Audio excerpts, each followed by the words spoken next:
জানিয়ে দেব গুরুত্বপূর্ণ আপডেট আন্তর্জাতিক সংবাদ। শুরুতেই সংবাদ শিরোনাম, পরে বিস্তারিত।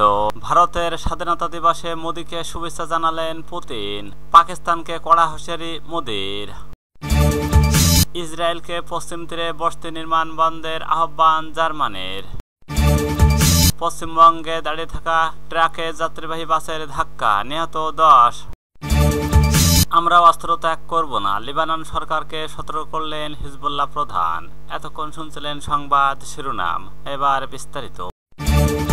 ভারতের স্বাধীনতা দিবসে মোদিকে শুভেচ্ছা জানালেন পুতিন। ভারতের স্বাধীনতা দিবসে দেশটির রাষ্ট্রপতি মুর্মু প্রধানমন্ত্রী নরেন্দ্র মোদীকে পাঠানো শুভেচ্ছা বার্তায় রুশ প্রেসিডেন্ট ভ্লাদিমির পুতিন দুই দেশের উচ্চ মর্যাদাপূর্ণ কৌশলগত অংশীদারিত্বের প্রশংসা করেছেন। শুক্রবার 15 আগস্ট এক প্রতিবেদনে এই খবর দিয়েছেন রুশ বার্তা সংস্থা তাস। পাকিস্তানকে কড়া হুঁশিয়ারি মোদির। ভারতের ৭৯তম স্বাধীনতা দিবসে জাতির উদ্দেশ্যে দেওয়া ভাষণে দেশটির প্রধানমন্ত্রী নরেন্দ্র মোদী পাকিস্তানকে কড়া বার্তা দিয়েছেন। পহেলগাঁও কাণ্ড ও অপারেশন সিঁদুরের বিষয় টেনে তিনি বলছেন, যা করা হয়েছে তা গত কয়েক দশকে হয়নি।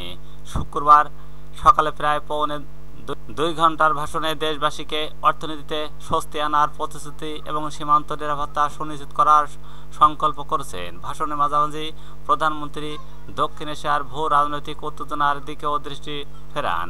এই সময় পাকিস্তানকে তীব্র ভাষায় আক্রমণ করেন। ভারতের প্রধানমন্ত্রী অভিযোগ, সীমান্ত পেরিয়ে সন্ত্রাসীরা সাধারণ মানুষকে ধর্ম জিজ্ঞেস করে হত্যা করেছে, যা গোটা বিশ্বকে চমক দিয়েছে। সেই ক্ষোভ থেকেই অপারেশন সিঁদুরের সিদ্ধান্ত নেওয়া হয়েছিল।